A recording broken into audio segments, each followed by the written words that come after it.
नमस्कार दोस्तों, आपका मेरे चैनल में स्वागत है।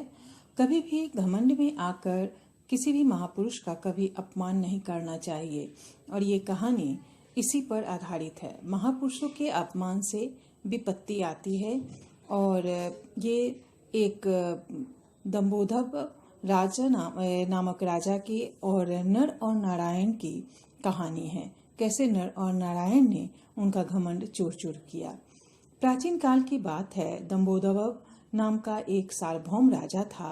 वह महारथी सम्राट नित्य प्रति प्रातः काल उठकर ब्राह्मण और क्षत्रियों से पूछा करता था कि क्या ब्राह्मण, क्षत्रिय, वैश्य और शूद्रों में कोई ऐसा शस्त्रधारी है जो युद्ध में मेरे समान अथवा मुझसे बढ़कर हो।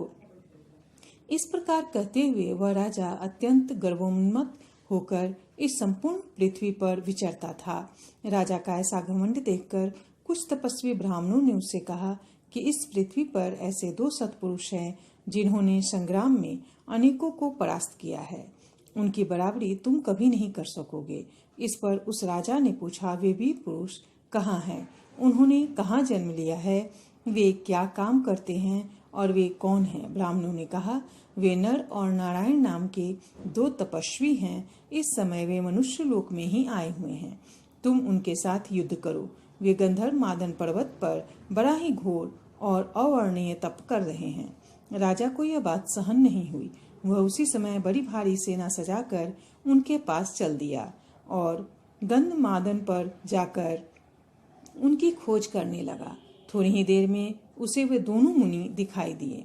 उनके शरीर की सिराएं तक दिखने लगी थी। शीत, घाम और वायु को सहन करने के कारण वे बहुत ही क्लिष्ट हो गए थे। राजा उनके पास गया और चरण स्पर्श कर उनसे कुशल पूछी। मुनियों ने भी फल, मूल, आसन और जल से राजा का सत्कार करके पूछा, कहिए हम आपका क्या काम करें? राजा ने उन्हें आरंभ से ही सब बातें सुनाकर कहा, इस समय मैं आपसे युद्ध करने के लिए आया हूँ। यह मेरी बहुत दिनों की अभिलाषा है, इसलिए इसे स्वीकार करके ही आप मेरा अतिथि कीजिए। नर नारायण ने कहा, राजन, इस आश्रम में क्रोध, लोभ आदि दोष नहीं रह सकते। यहाँ युद्ध की तो बात कोई कर ही नहीं सकता। फिर अस्त्र शस्त्र या कुटिल प्रकृति के लोग कैसे रह सकते हैं?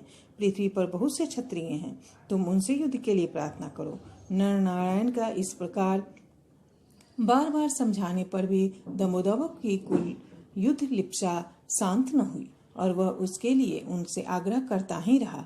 तब भगवान नर ने एक मुट्ठी सिंके लेकर कहा, अच्छा, तुम्हें युद्ध की बड़ी लालसा है तो अपने हथियार उठा लो और अपनी सेना को तैयार करो। यह सुनकर दंभोदभ और उनके सैनिकों ने उन पर बड़े पैमाने की वर्षा करना आरंभ कर दिया। भगवान नर ने एक सिंह को अमोघ अस्त्र के रूप में परिणत करके छोड़ा। इससे वह बड़े आश्चर्य की बात हुई कि मुनिवर नर ने उन सब वीरों के आंख, नाक और कानों को सिंकों से भर दिया। इसी प्रकार सारे आकाश को सफेद सिंकों से भरा देखकर राजा दंभोदभ के उनके चरणों में गिर पड़ा और मेरी रक्षा करो, मेरी रक्षा करो, इस प्रकार चिल्लाने लगा। तब शरणागत वत्सल नर ने शरणापन्न राजा से कहा, राजन, ऐसा काम फिर कभी मत करना।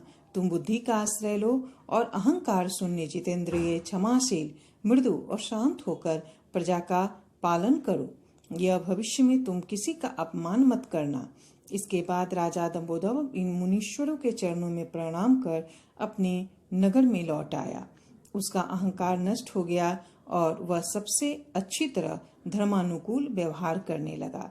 यह प्रसंग महाभारत के उद्योग पर्व से लिया गया है। धन्यवाद दोस्तों। अगर आपको यह कहानी पसंद आती है तो कृपया वीडियो को ज़्यादा से ज़्यादा लाइक करें और चैनल को सब्सक्राइब करना बिल्कुल न भूलें।